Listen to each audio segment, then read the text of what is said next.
of St. Lucia would be an empty page without the sterling contributions of our strong, courageous, intelligent women. From Heraldine Brock to Dr. Morella Joseph, from Cecende Scott to Dame Paulette Louisi, their impact is woven into the very fabric of our fair isle and reverberates down into our very core. Our women are the Helen of the West firm foundation. They are doctors and nurses who care for the sick and teachers who instruct our children. They are firefighters who rescue us and police officers who protect us. They are leaders who govern us and lawyers who counsel us. It is our women who have nurtured and carried us into the 21st century through the devastation of Thomas, the health and economic catastrophe that is COVID-19, and have been in step contributing to national development. The empowerment of women in 2021 and beyond is very much contingent upon the education of our people. Education is the key to improving gender relations in St. Lucia, the key to opening doors for our girls and women to have access to the same opportunities as our boys and men. Our United Workers' Party government does not just talk the talk, we walk the walk. Our contributions to education in this country have not been limited to political rhetoric. We've constructed several new schools, including the new Dennery Primary School and the new Choiseul Secondary School, distributed over 8,000 tablets and 4,000 MiFi devices to students and teachers across the island, increased the school rehabilitation budget from $1 million to $10 million a year, doubled the budget for the school feeding program and school transportation program, and rehabilitated several major buildings at Sir Arthur Lewis Community College, to name but a few of the strides we've made in education. We amended the Child Care, Protection and Adoption Act so that now a child is legally recognized in this country as anyone below the age of 18 as opposed to 15. We have also continued to support the Crisis Center, which has a mandate to eliminate all forms of abuse in the society by providing psychological support through counseling, education, specific referral, and networking with agencies that have similar objectives. Tonight, we are proud to welcome to the Flambeau Forum 3 women who will be representing our party proudly at the upcoming general elections, and more importantly, for years have served this nation with distinction. Good evening once again, and welcome to the Flambeau Forum. Mamai Satlisi, Mamai Flambeau, bienvenue tout le monde. I am Sabine Valma, and I am proud to welcome 3 special guests this evening to the Flambeau Forum. Tonight we will discuss the topics that impact and affect us as St. Lucian women. Improving our level of education, gender relations, and women's empowerment is key to our society moving forward, and will reinforce the values we hold dear to us as St. Lucians. We hope that the invaluable experiences of these 3 very special women will inspire our young women to overcome adversity and thrive in whatever field they decide to pursue. Joining me to discuss women in politics, the challenges and victories of public life, I have 3 very special guests, and I would like to introduce them to you tonight. With me in studio, Honorable Sarah Flood-Bobra, Minister with responsibility for external affairs and the representative for Castries Central. Senator Fortuna Bell Rose, UWP candidate for Castries East and Minister in the Ministry of Tourism, Information and Broadcasting, culture and creative industries with responsibility for culture and creative industries. And with us as well is Senator Farah Polius, our UWP candidate for Dennery North and former lecturer at Sir Arthur Lewis Community College. Welcome to the first segment, where we will be discussing the personal journey into public life for our three ladies. So if I were to start with you, Sarah, tell us what it has been like for you. What has your path into politics been like? Well, thank you very much, Sabi, for having us on this program, and a very pleasant good evening to all viewers. And if I have to say, Sabi, and it's been 24 years. I first entered politics, I should say 1996 was when I first started, and got elected in 1997. So it's been quite a journey. When I entered, I guess I was free, single, and disengaged. I had to ask my mom permission to enter. She was not very excited about it, so I had my eldest brother ask her permission for me. That's how I started. Okay. That's a long time ago.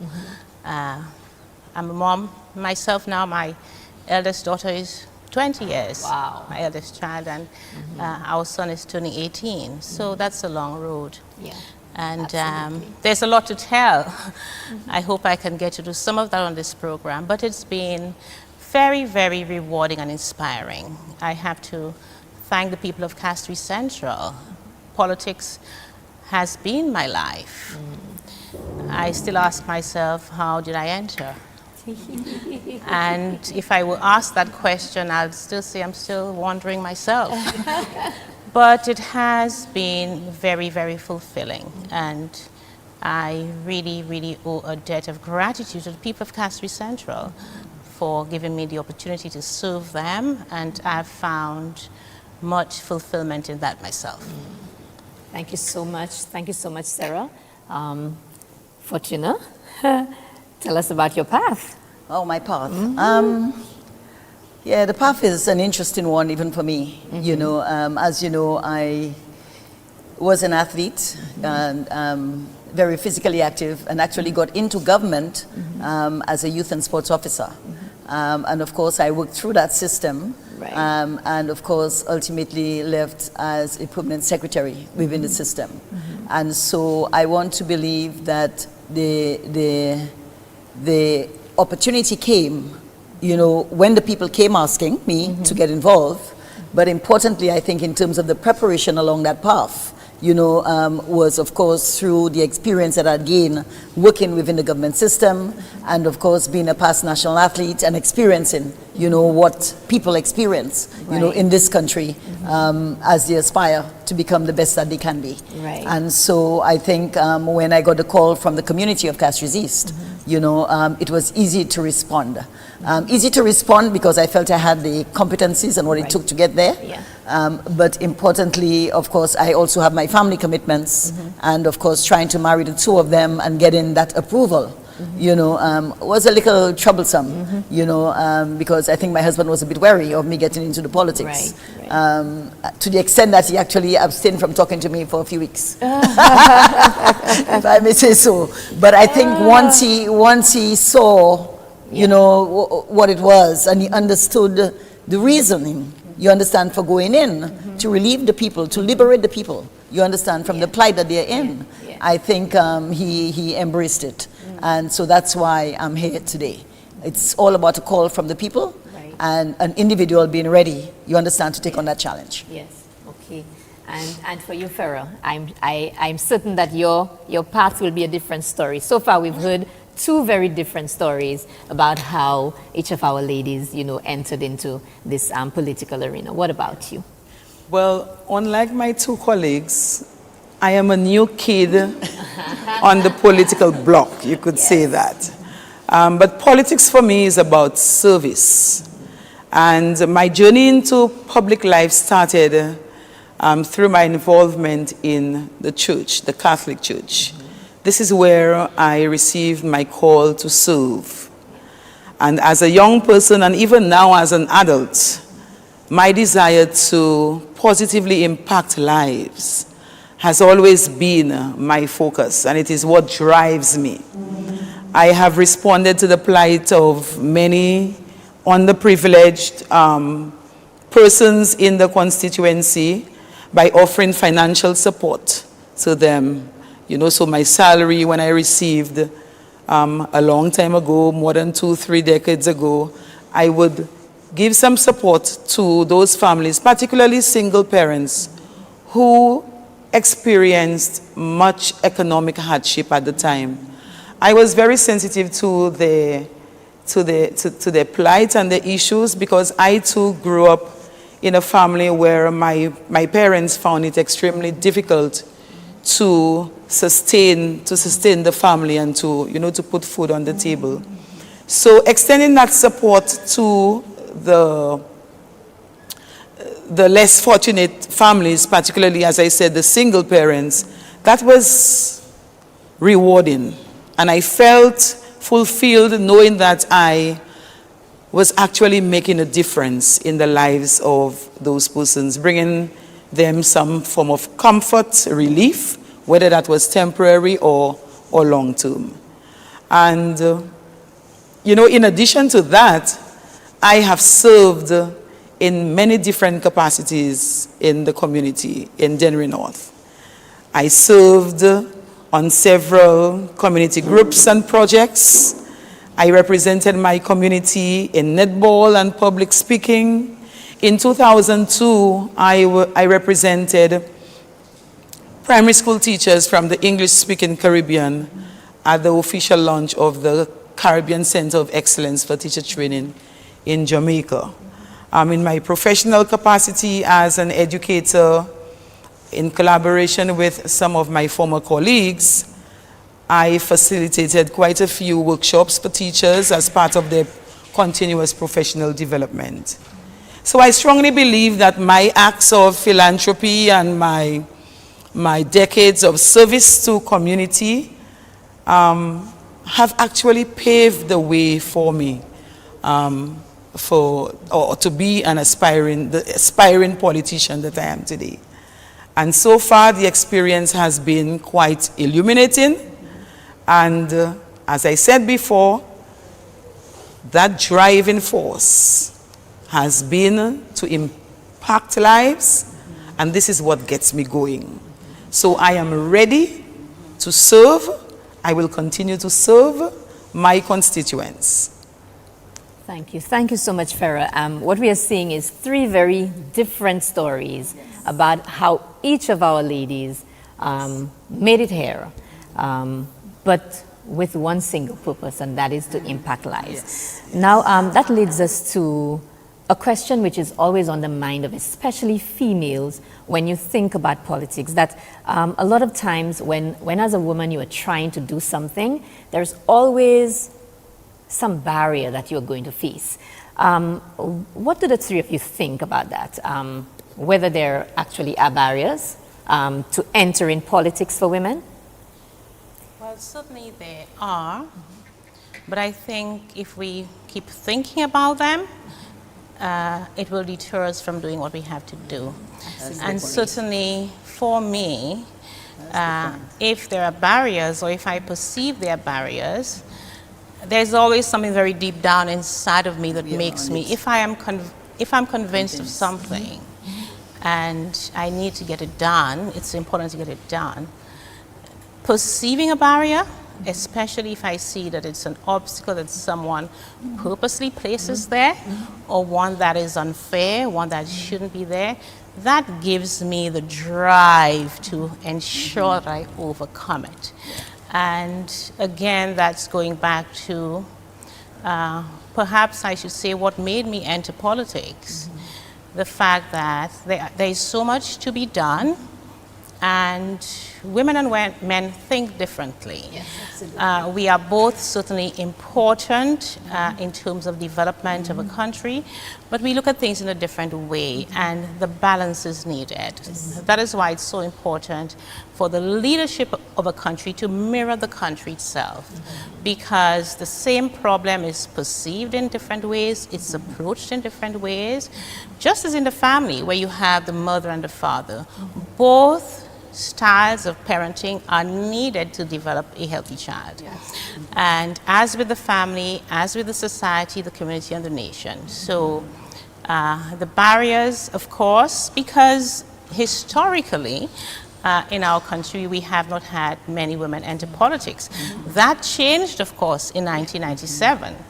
Prior to 1997, we had only Geraldine Rock, who had been elected in 1974. And it took 23 years after for there to be other women elected. And then, of course, that sort of broke a ceiling, really, and we're here today. So obstacles can be there, barriers can be there. Perhaps we will never remove all of them, but let's view them as a reason to continue working even harder. Absolutely. This is my take on it. What's your take on that, Fatina? No, I think my colleague summed it up beautifully. And for me, I don't see barriers. You know, I see the barriers as challenges, you know, to keep you going, you know. And so getting involved in the politics, it's about getting involved in the leadership, you know, and trying to change things in your community. And so obviously there will be challenges and hurdles, but I think it's about your own preparation and readiness, you understand, for what is before you, so that you can make that difference. So I take my colleague's point very well, but ensuring too that, you know, before you can break those barriers, you too must be ready, you understand, for the challenge that these barriers will pose. Right. And it's that ability to break through that, Right. you understand, that really continues to give you the impetus to move on, which is what my colleague cited earlier, Sarah cited earlier. Right, right. Yes. So I don't see barriers at all. You know- I see challenges that create opportunities for growth and development and becoming better. So we have, as is the case within our United Workers' Party, Yes. women who are solution oriented.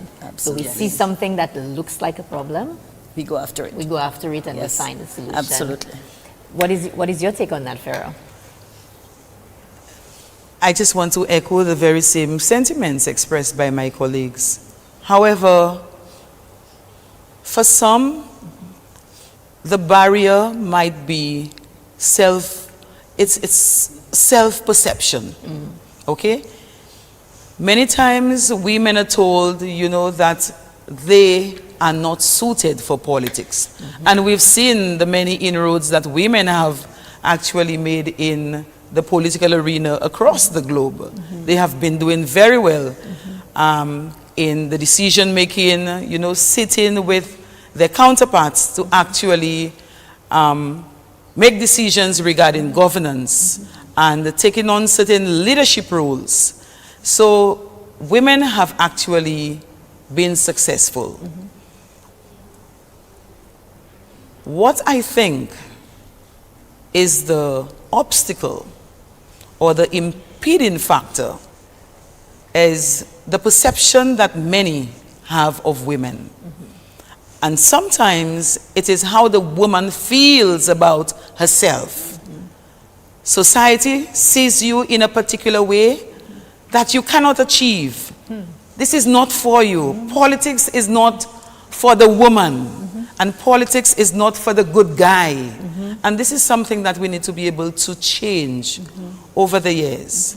And so, as has been already articulated, there are obstacles along the way. There are challenges. With everything that we do, there are challenges. However, women in politics should not see those challenges as insurmountable. There must be something that we can do to overcome. So we partner with our male counterparts to govern and to be part of the sustainable development in our country. Thank you. Thank you so much, If I Pharaoh. may just make a little quick point, just so that we don't lose it before we perhaps move on to something else. Times have changed a lot, and I think that there's been more of an acceptance of women in politics. When I entered, as I said before, I was quite young. I had my 2 children whilst I was in office, first as Minister of Health and then Home Affairs. And when I got pregnant with my daughter, my first child, there were calls for me to be fired. I mean, if you look at the newspapers, they said, you know, she's pregnant. We didn't elect her to get pregnant. She needs to be fired. And the newspapers carried it. And I mean, I think if anybody even suggested that today, everybody would find it absolutely abhorrent. The second point is that certainly for me, the support is very important, not just support within the party, a party willing to embrace women and to recognize what women offer, not just as women, but as people, as a person. And secondly, for me, the support of my family has been absolutely, absolutely important. I mean, with my husband and my children now away from me, I think their understanding and support of what I do is absolutely so crucial, so that I can be able to do it and focus my mind on it. So the support, not just our wanting to do, our conviction, but the support we have around us that says, this is valuable, this, the sacrifice we make as mothers is important for the growth of the country. And so that support from our spouses, our families, our significant others, and the party which embraces what we have to offer is certainly really important to encourage women, particularly young women, if they wish to enter politics. And the party understands the valuable role that the family plays and understands what you are bringing to the table as a mother. Now this brings us into our next question. I think Sarah has already started delving into it, and it has to do with the standard to which women are held in public life. And this story about she's pregnant, this is exactly what this question speaks to. So, you know, what kind of standard do we hold our women to once they've entered public life? Do you see it different to what we're holding the men to?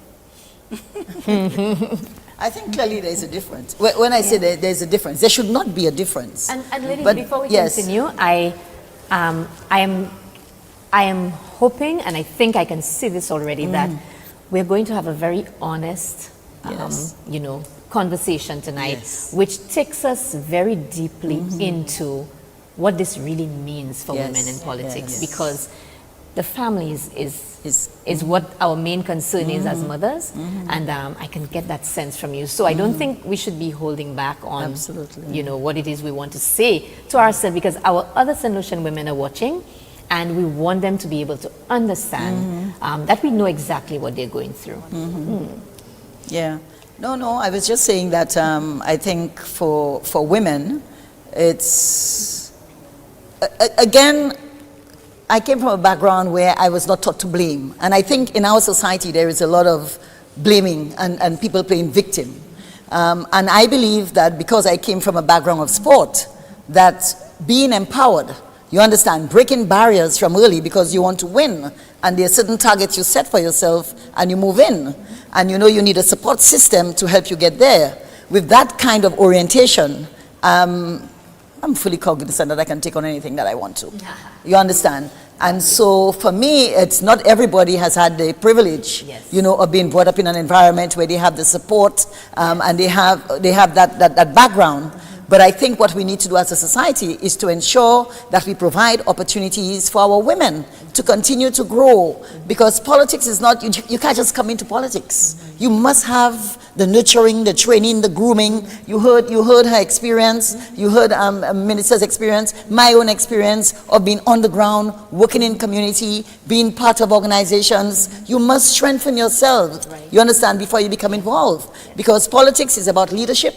Politics is about swaying people, you understand? And so it's important that you have that base and you have that strength of character and personality and everything else to be able to make that difference. You know, it cannot just be offered to you on the table. No, it doesn't work that way. You have to work for it, you know, and I think it's important that we recognize that there must be effort placed into it. You know, it doesn't just come to you. But having said that, we also need to ensure that we create the environment for those who meet the criteria, those who understand it, you know, can grow and flourish, you know, within the setting. And that's why I joined the United Workers' Party, because I think underneath the Alan Chasney regime of change, in 2013, 2014, you saw those opportunities being further created for women, you know, within the party. And that is why I came in. I felt, well, I would be comfortable working in a team like this, you know, and look at the beautiful women we have here today, including our colleague, you know. So for me, this is significant, you know, and that is why I am here. I think as women, if we believe we've got it, we should come into it. Don't be afraid to take on any challenge, because it's surmounting those challenges, you know, that will assist you in getting to the goal that you've set for yourself. And it's very clear today. Yes. And I totally agree with what you have said. And the point made earlier about the standards, the standards should not differ, okay? It has nothing to do with gender. So, for example, my constituents have high expectations of me as a female politician. So that's what we're asking. Are you being held, do you feel that you're being held to a higher standard or to a different standard? Well, I'm not sure if the standards are different, but they do have high expectations of me. They expect me to serve. They expect me to honor my word and to continue to be the sort of woman and leader that I have always been in the constituency. So they don't expect anything different. Yes. I also think that in addition to what Fortune and Pharaoh said, in terms of perhaps not a standard but an expectation, they expect women to empathize and understand. Yes. People expect a woman to understand what a woman is going through. This is not to say that a man cannot understand it, but I've had many constituents come to me, and even men say, you know something, I think you will understand what I'm going through. And women say it often, as a woman, I want to talk to you because you will understand what I'm going through. And I think this is certainly in my journey what continues to inspire me. I mean, I had 2 calls this morning. I woke up to 2 things this morning that reminded me of what a woman brings into politics and the expectation that persons have of us in terms of understanding. A constituent messaged me very early this morning after 3 o'clock because she knew that I was up at that time. She says, Mrs. Bowman, I see you online. I am messaging because I know I can ask you that. I have nothing to send my children to school this morning, and they will stay home today if I don't have money. Right away, my heart went out because I wouldn't want my child to stay home from school. And I said, I will get this to you before 6 o'clock this morning. And I changed my routine for the morning and I went and drove down because it would have been on my mind all day if that child stayed home from school. Because it was her child, but I viewed it as my child. And that's what mothers do. I mean, mothers are mothers of everybody. We're not mothers just of the children we bore or we carried. We are mothers of every child. And so we are mothers of our country.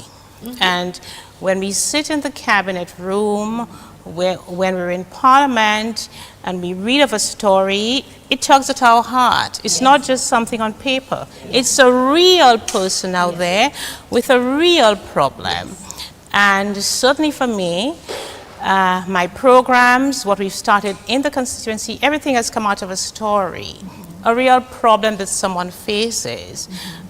It's something that a solution needs to be found for. If the solution doesn't exist, it needs to be created because women look at things in a very meticulous way. You know, you're combing a child's hair, you'll make sure the part is done absolutely straight. Until you get it straight, you're not going to let her go to school like that. The ribbon must be straight. So, you know, there's a certain finer touch that we bring to bear on the work we do, and that goes for governance as well. And there is the expectation that women will do that. Yes. All right, So thank in you. addition to representing the constituents, voicing their concerns, they expect us as women to care for them. Yes, And to absolutely. show them that they are valued. Absolutely. And that they're important. And it's worth the time to invest in them. Not just on election day. Or, when it is time for election. But the constituents expect us as women to be a lot more empathetic, nurturing, and caring. Absolutely. Yes. I'm so very happy this evening because we are getting this very honest vibe, very honest heart to heart about what it really means to be a woman in politics in St. Lucia. And this takes me to a very sensitive issue, and that is the issue of mudslinging in politics. We know it is a part of politics all over the world. But for the three of you, has there ever been a time when you've been the subject of personal attacks just because you're a woman in politics? I don't know. I don't know what you consider personal attacks. Well, sometimes people would single you out, attack maybe your character, something you did or something you said, and it gets very nasty, especially with social media, especially with how free people feel they are to say anything while we're going through the political season, what we call the silly season in St. Lucia. Well, again, the environment I came from, I always know that the power is in your response. So if you assess the situation and see that it's not worth the salt, then you choose to ignore it. But if you choose to add fire to it, then that's a choice you made, and you have to live with the consequences of that, But the power of the response, I think, is key. And in the politics, I think I've learned that it's more than ever. It's how you choose to respond to the situation that confronts you. You understand that matters most, in dealing with your constituents. And, of course, in dealing with the political environment, that you're in. So mudslinging is something we know that has always been in politics in St. Lucia. It will always be there. I think, again, you just need to be well armed, with the skills, the competence, the capabilities, and be ready for the battle, when it comes. But you just need to know how to respond and how to conduct yourself. You understand, within the scheme of things, to be able to sail through in the way that you can. That's again my background. I'm very happy. Yes, I'll tell you this, and I'm sure if we had a little more time and we went around the table, we would get the same kind of feedback. But you see, what's important is that this elevates the conversation. This elevates the political discourse that takes place coming from this side, coming from this United Workers' Party. If I may just a quick response. And speaking personally, I have to say I've never paid any attention to it. I've never engaged it. It has never bothered me. If I know I've done something wrong, then I want to address it. But if it's what people want to throw at me, who perhaps don't even know the story, there's too much work to do. There's just too much work to do to be bothered with things that are there to distract. And when things distract us, it stops us serving people. So it's really important for us to focus on what we're doing. But again, in response to your question, I think what people do not like is for women to engage in mudslinging. I think that is where people take notice when ours right. Yes, we are right. So thrown at us, but the moment we engage in it, persons say, "Stop! I don't like to hear you doing that." So I think the best advice I would give is to, really just get on with the work. Get on with the work. At the end of the day, the truth will be revealed. And, work speaks loudly. And the people who benefit and who, when the country moves forward, everybody sees it. And And then there's the next story of it just goes on. Yeah, so for sure. I think the problem is when we engage in it, people don't like that. They don't like to see. It never stops. Right. Yes, it never stops. But thank you so much, ladies. I think we've had a very, very easy start to our conversation tonight. We're due for a break. Don't go anywhere. We'll be right back.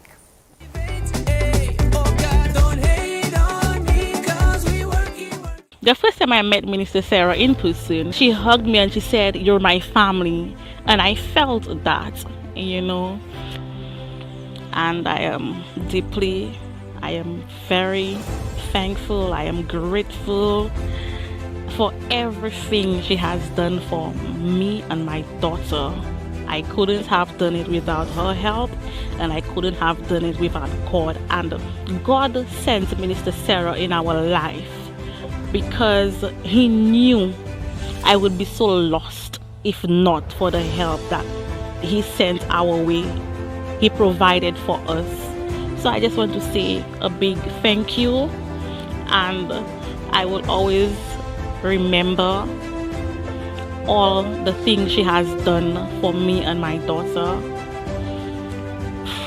You don't get many people like her.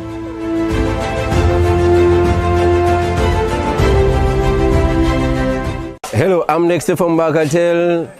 We're there right now there with our minister, Mrs. Bell Rose. She organized us with a project which we was asking for how many years to build a returning wall in Bagatel to help us with the hurricane situation and all kind of things like that. And right now there, trust me, she helped us. In 2 weeks, you know, watch that.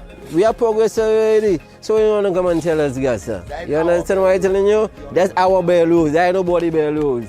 And right now there, watch that. As you could see there, we happy because progress is happening in our area. Miss Bellows give us a helping hand, and with her help, we giving her a helping hand too. And 2 hands that clapping together, not 1 hand. 1 hand can never clap together. It's 2 hands that clapping, and with Miss Bellows' help, if she there with us, we making things happen. And with her help, we could make Bagatel different. And trust me on that.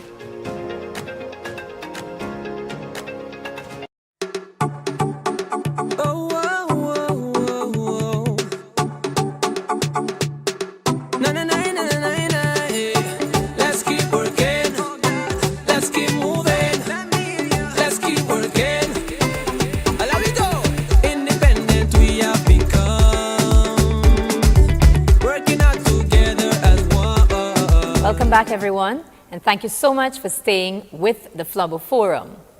I go directly to you, Sarah. As the Minister for External Affairs, this ministry is usually associated with diplomatic relations, with negotiations, and of course we know lots and lots of travel. But of course, you are the first female External Affairs Minister in our country's history. What message do you think your time as minister sends to young girls and women in this country, not just about accomplishing goals, but excelling at them in service to your country? Okay, well, that's a very kind of long question. But I just want to go back to the time when the Prime Minister invited me to be the Minister for External Affairs. I hadn't thought about it before. I hadn't expected that he would ask me that. So I was quite surprised when he asked me to be the Minister of External Affairs. And of course, I was happy to rise to the challenge. Of course, I had been the Deputy Permanent Representative for St. to the United Nations before, so I had quite a bit of experience at the United Nations, at the OAS, over in Geneva. So it was not a new role for me. And of course, I had held 2 ministries before, namely Health, Human Services, Family Affairs and Gender Relations, and then Home Affairs and Gender Relations. And so I was very excited about the challenge and saw it as a great opportunity. And in terms of being a woman and being the first Minister for External Affairs is as very much suited to a woman as it is to a man, as is, I would say, almost any ministry. But what I realized, or in my experience, I've realized that external affairs is as much about human relations as it is about foreign relations. Because what we're doing is building relationships. Yes. And at the end of the day, we're building relationships with people. We often think of it as building relationships with countries, which is what it is, but if a country is not inhabited by people, we wouldn't have diplomatic relations, we wouldn't even call it a country, we just call it a piece of land. So at the end of the day, these same attributes, the same characteristics that we bring to bear on our relationships is essentially what it is. You would have seen, for example, last week, the inroad we made with the Leahy Law and the United States. I mean, that took us a lot of hard work, and it was not just about the Leahy Law. It was about maintaining, strengthening, deepening relations with a friend, in spite of the fact that there was a strong difference of opinion, in spite of the fact that there was such a great challenge on a fundamental issue.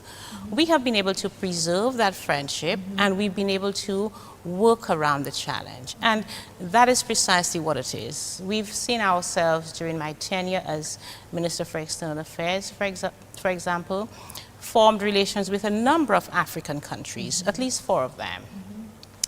And we always say that we're from Africa and our roots are in Africa, but we haven't done much to build that relationship. And again, it's about understanding the needs of the peoples of a country, understanding where we have commonalities and how we can work on these things. One of the things I certainly would like to see is more of a career foreign service, where we have our young people aspire to the foreign service, and there can be a clear route to take them there, girls as well as boys. And this is one of the reasons why one of the important projects that I wanted to start during my tenure as minister, which I did, was the Diplomatic Academy. Because we want young people, girls and boys who aspire to the diplomatic career to have a clear path to doing that. And again, what is needed to bring to it is about character. It's about diplomacy. It's about knowing not just what to do, not just what the right thing is to do, but how to do it, when to do it. And certainly I think that also the development cooperation aspect of it. I've been able, for example, to do a lot of work in my constituency through the Synergy program. And we had a number of our friendly countries, through bilateral relations, support us with technical cooperation in that. And so there are best practices with all the friendly governments that we have. There is something each one is very good at doing. Likewise, St. Lucia, it's not just about benefiting from our friends, but they also learn from us. And so it has been a really, really exciting time for me as the Minister of Foreign Affairs. Of course, you mentioned quite a lot of travel.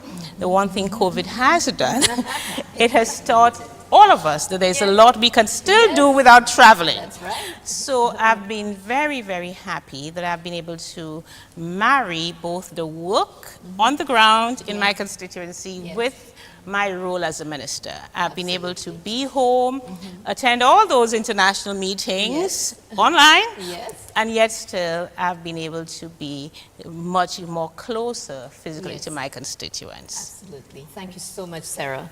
We move right along to Fortuna. Before your invaluable service to the people of St. Lucia as culture and local government minister, you were a national athlete. You remain an avid sports fan and a supporter of our local athletes like Laverne Spencer and Janelle Shaper. Now, there are countless others in the various sports like Julian Alfred as well. Can you describe for us your own experience as a female athlete in St. Lucia? Wow. Yeah, that's taking me way back in time. Thanks for that. But yeah, I mean, I began sport very early in my life.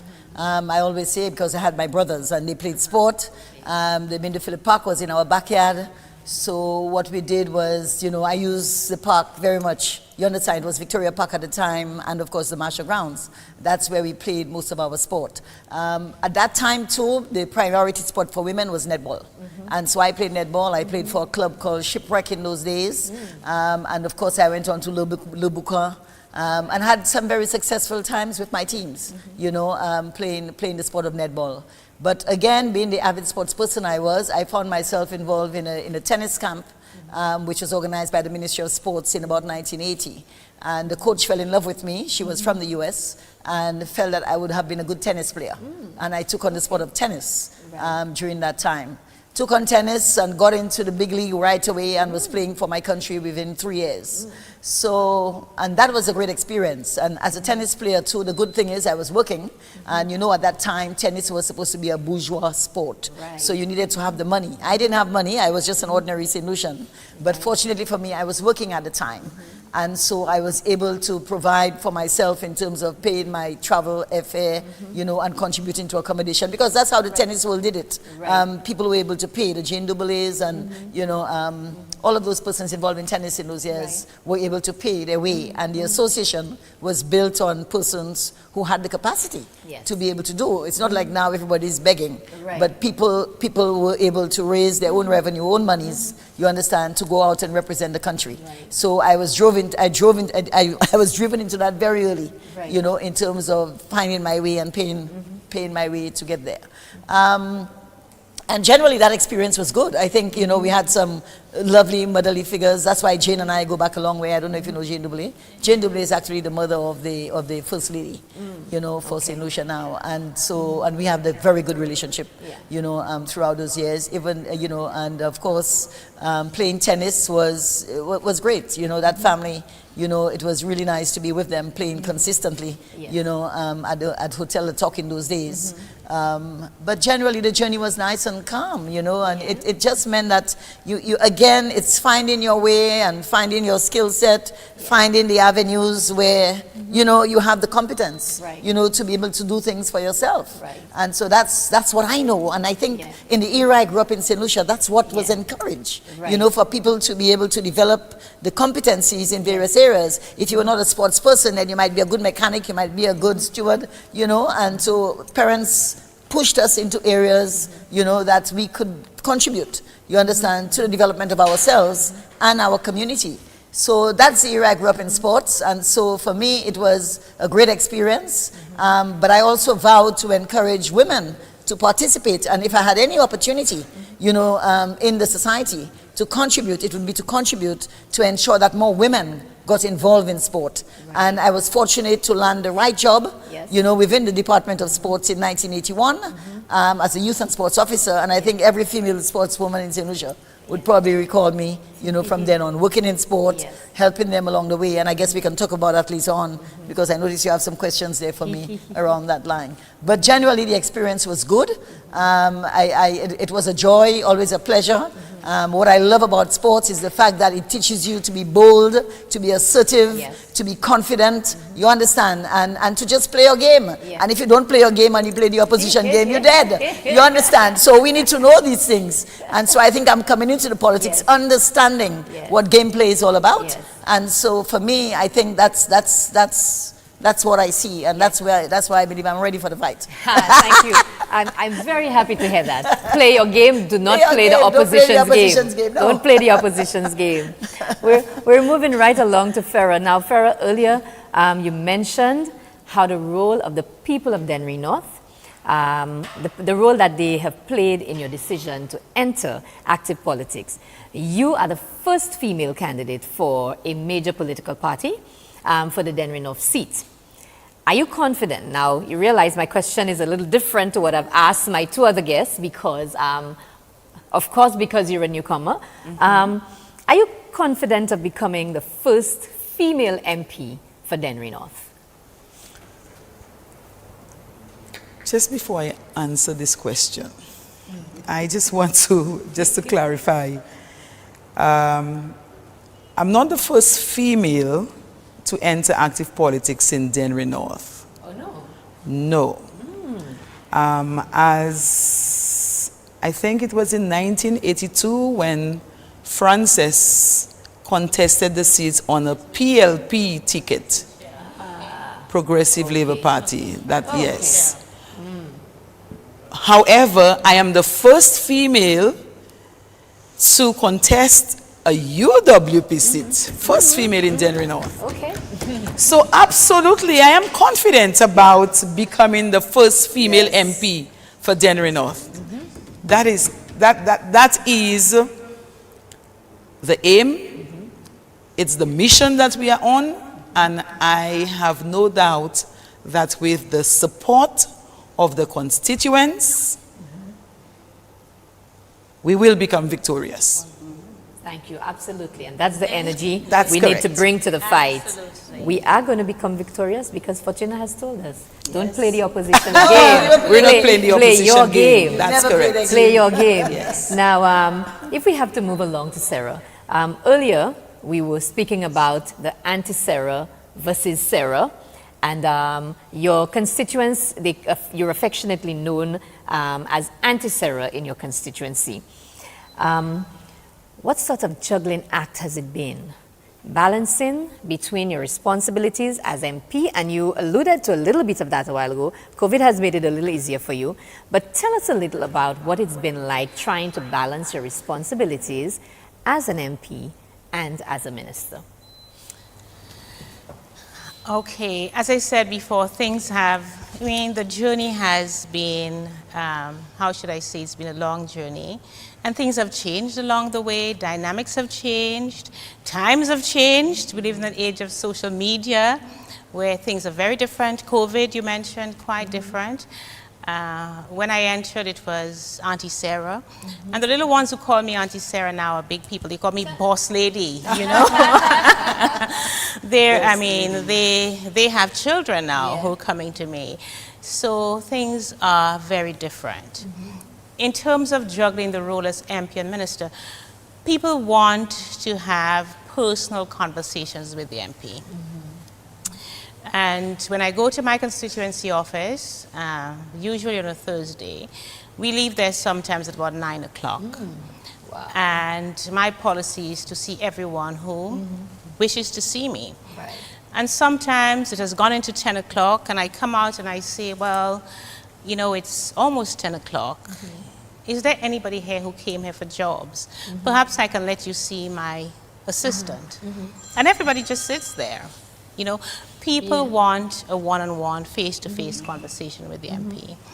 And of course, persons don't really understand perhaps how much ministers have to do. Persons don't always understand that, okay, I need a job, but there's the paperwork that needs to happen. And it's a constant reminding. The fact that something is delayed doesn't mean it's denied. I'm working on it for you. I am there doing it for you. My phone number is public, has always been. And to be honest, I'm wondering whether it will be so the next time, because everybody needs to get you. And if everybody is trying to get you at the same time, it means you can't answer all the calls. But what I understand is that people want to know that they are loved. They want to know they are understood. They want to know that they are valued. And sometimes there's a very good soldier who was with me from day one. He passed away earlier this year, Skello. He says, sir, it's not nothing, you know. I just want to hear your voice. Maybe he's even just checking up on you. He says, sir, just give me a call now and then. That's all. So, I mean, people want MPs. They don't really want ministers. To be honest, I mean, we have to run the country in order to create employment, in order to assist with housing, in order to assist with the laptops. But at the end of the day, they want to know that Sarah is there, Sarah cares. We know you have your job as a minister, but I want to know that I can reach you. So there is that great demand, and it is always a challenge. It's always a struggle, because in as much as you want to reach everybody in record time, you're one person. So, but what I have found is that people are upset, they're angry with you, but once they see you, they're happy. So very often I get messages, oh, someone's angry. But when I go, I don't see the anger because they're happy that they've seen me. You're there. And this is what gives me the encouragement, to be honest. Yes. You fight for people because you know it's important to them. Yes. Yes. You're there for them. All the bitterness can go because at the end of the day, we understand each other. And I'm here for you. I have your back. If you don't hear me right away, it's because I'm silently working for you. That's right. This is the message I want to keep conveying to my constituents. Yes. If I'm quiet, it's because I'm so deep down, buried hard, working, trying to do what you would like me to do. Yes. Because you want to see me, but I want to make sure that I come through for you.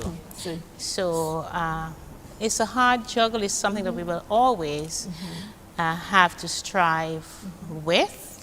Because we've got to run the country so that the constituencies can move forward. Yes, for sure.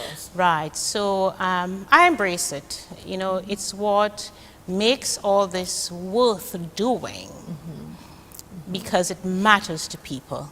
Thank you. Thank you so much, Sarah. Thank you. Fortuna, you described for us what it was like for you as a young athlete. I would like you to share a little on how you see women's athletics has progressed from your time until now. Yes, in the early years, thanks for that question. In the early years, like I said, we predominantly had netball and track and field, perhaps some table tennis and volleyball towards the later end. But when we got into the Ministry of Sports, the Department of Sports was created in 1981. Or 80 thereabout. And so within that department, what we were able to do, I was the only female officer at the time, there was one other male. What we sought to do was to ensure that we provide support, you know, to ensure the spread of sport across the country. And so what we saw was the growth of a number of organizations. So we were able to work with the women cricketers to ensure that they had their own cricket association to cater, you understand, for women. We were able to strengthen the support to the Netball Association to ensure that more women got involved in sport. And we were able to ensure the development of the women volleyball, you know, using some of the key leaders, you know, within the sport to promote women's involvement in sport. So by about 1987 to 1990, we began seeing a lot more women participating in sport, you know, across the country. And then, of course, I also found myself within the Olympic Committee, which also provided a lot of opportunities for women as well, because the world was changing. And the Olympic Committee, International Olympic Committee, ensured that at least 20% of the membership of any of the organizations had women, was women. And so fortunately for me, being one of a few sports administrators, I got the opportunity to be involved in that movement. And so we continued the work. And so when outstanding athletes like Laverne came through, we had a lot of work to do in terms of putting the systems, the structure, to ensure that these athletes benefited, you understand, from the programs that were available globally. And so I think there's a lot more support for women in sport now. I remember also serving as the president of Netball Association for 5 years, during which time we transformed the sport. And of course, during that time too, St. Lucia was able to achieve the milestone of coming second to Jamaica. Jamaica, the powerful Jamaican team, you know, they were terrified of St. Lucia that year, you know, but they still beat us anyway. But I'm saying to you, we were able to really do that. And when you do things like that in sports, with sports, it boosts the confidence of our young ladies. It gives them that you know, the impetus, you know, to go on. And what we also found was that some of our women who had gotten so assertive and built their confidence began to have problems in their relationships with the men. So we now had to focus on helping them adjust, because now they were more confident, they were more open, they were more prepared for the world. You understand? It meant that this little guy who was with them, who felt he was in command, was now losing this lady because she was now more in command of herself. So we had to do some relationship building, and working with them, you understand, to ensure that we strengthen that. And when we call our national teams, we also had to call the national boyfriends and husbands and have the engagements as well, you know, with them to ensure that the system was working for her, because she had to go out to represent our country. So there's a lot of work that has gone on, and we're quite happy to see what has, you know, it'll be great to get some testimonials. In fact, we're actually working on a documentary now to bring out some of those women so they can tell those stories, you know, to the nation. Because as you know, people learn by seeing the role models and hearing the stories of others. So that's where we are at this point in time. This is your support to revamp netball in Denver now. Absolutely. We have to do that, exactly. Absolutely amazing. What we are hearing from you, Fortuna, is that things have changed dramatically from what it was when you were involved in sports to now. So we have a lot more women involved in every sport across the board. And even only yesterday we launched our Women's Commission within the Olympic Committee. And that Women's Commission has a lot of work to do insofar as carrying the stories of the women, encouraging them, and creating an environment where more women, you understand, can feel comfortable coming to discuss their stories and, you know, looking for support. And all of this helps us a lot in nation building. We see, you know, the fruit of the women's labor. When they've come back from competing on the international scene, we see a different type of woman from that person, that young girl who left our shores. It's all about empowering women. Absolutely. You know? Absolutely. I will move right along to you, Farah, and I want to move a little away from sports for now, and we want to speak about education for a little while. Now, the Family Literacy Program, which is very near and dear to your heart, Farah, tell us more about this vital program and what your role was in its implementation. Okay, so this is a program that, as you said, is quite dear to my heart. It is my brainchild because I developed it as part of my, or as a follow-up to my undergrad study or dissertation. As an educator, having taught for 16 years at the Dene Riviere Combined School, I realized that there were many parents who did not play their part in the children's education. And I wanted to find out why. Whether they were just disinterested or they just did not know. So I did my empirical investigation, and I found out that there are many parents who did not value education simply because they either did not go to school themselves or they dropped out of school. They thought that it was the teacher's responsibility to instruct their children, and it was their primary responsibility to provide the food and the school implements, right? There are those who saw the value of education. They wanted to make a difference in the children's academic performance, but they just did not know how to do that. So I didn't want the findings of my study just to be on a shelf somewhere. I was compelled to do something for them, to assist and to give back to the school community.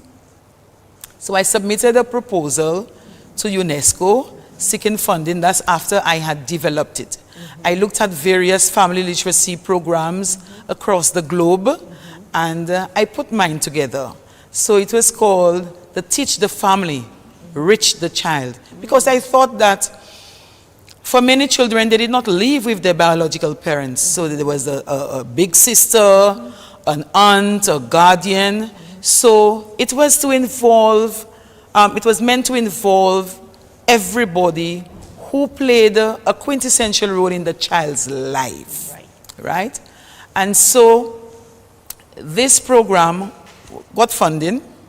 I was very happy when, you know, UNESCO called me and told me that I was going to get some funding. I was able to procure some of the materials that we needed, put a team together, and the demand for participation in that program was so high. I just had to say, you know what, parents, we are not able to accommodate so many of you. So I focused on parents who had children in kindergarten to grade 2.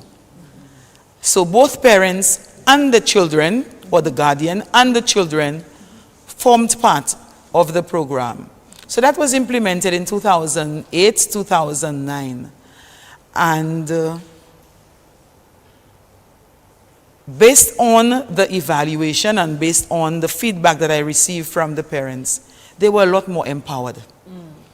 They were equipped with some of the tools to support the children academically. Now, you know what is so amazing about this? The very same children who participated in that program over 10 years ago will be voting this election.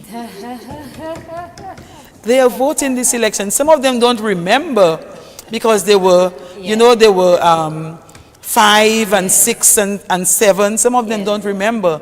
But the parents remind them that, hey, this was the lady, you know, who did the program and we were part of it. If you forget, we went to the school many times during the week and, you know, she read with us, taught us how to do, to actually create so many different games to support you with your homework and things of that sort.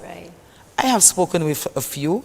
They are going to be voting for me and I'm happy about that. You're playing your game. Yes. Not the opposition game. That's right. But I had no idea that, you know, having responded to the parents' needs at the time, you know, would have actually translated in me asking for their support and even the children asking for their support at election time. So this program has really played the role of changing the dynamics as far as how parents saw the education of the children in Dennery North. And it is a program that I want to replicate. Across the country. Yes. Well, I have to start. I have to start in Dennery North and good, extend it to other parts of the country. All right. Thank you so much, ladies. We're due for another break. Don't go anywhere. We'll be right back.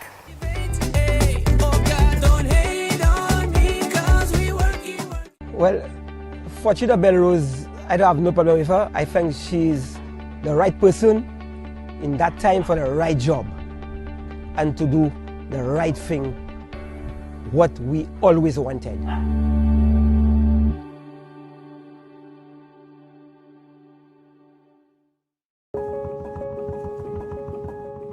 What separates us is our ability to recognize your needs and to work towards addressing them.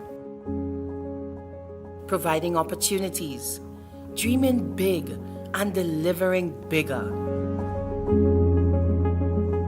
What separates us is passionate representation, meticulous guarding of our social and economic indicators, and working with and for you during the most trying time in recorded history. What separates us is a cabinet guided by God for the protection, progress, and prosperity of our St. Lucia. The United Workers' Party. Let's keep working.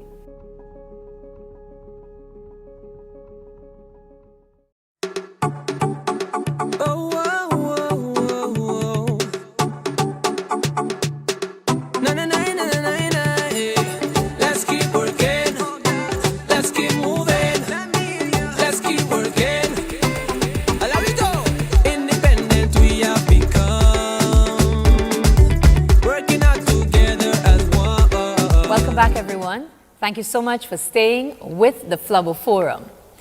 To continue our discussion, we go right back to Farah, who is going to be contesting in the next general elections for Dennery North. Now, Farah, this is your opportunity for you to tell us what some of your major plans are during your first term in office. Where there is no vision, the people perish. Absolutely. So we are quite familiar with this proverbial expression. I don't want to conclude that the people in Dennery North will perish, but the confusion dissatisfaction, you know, when persons are not, they are disgruntled, that will continue when the leader comes without a vision. So part of our vision entails building a united and progressive Dennery North. Thank you, Sarah. And it is all part and parcel of building a better St. Lucia. So in order for us to build a better St. Lucia, we must build a better Dennery North, Yes. a better Micoud North, Yes. a better, you know, Castries Yes. Central and so on. So to do that, there are various projects, there are plans, some of them long-term, some short-term. I believe as a leader, I've been a leader for so many years, that the most important resource of any, well, we know of any country and of any constituency is the people. And if they don't feel empowered, they don't feel valued, they don't feel that they have what it takes to make a difference in their lives, then they will not go forward. They will not fulfill their dreams. And so one of the very first plans that I would want to implement and during the first term is to launch an empowerment program for adults and youth. It's called EP. And this program is one that is multifaceted, as it will focus on developing the individual, the constituent, and every single one, you know, not just those who are of voting age, from children, a child, the toddler, the child, the school age child, the young people, the adults, the elderly, every single one is going to be engaged, because our vision speaks to inclusivity. We're not leaving anyone out. Regardless of the age, gender, political affiliation, everybody needs to be engaged in order to achieve or to realize this vision. And so the program will continue to promote individuals' sense of self-worth. You know, changing mindsets, because there are many, particularly the young people, who believe that the future is doomed. Yeah. Because they did not go to school, or they did not finish school, or their parents did not go to school, that they will suffer the same fate.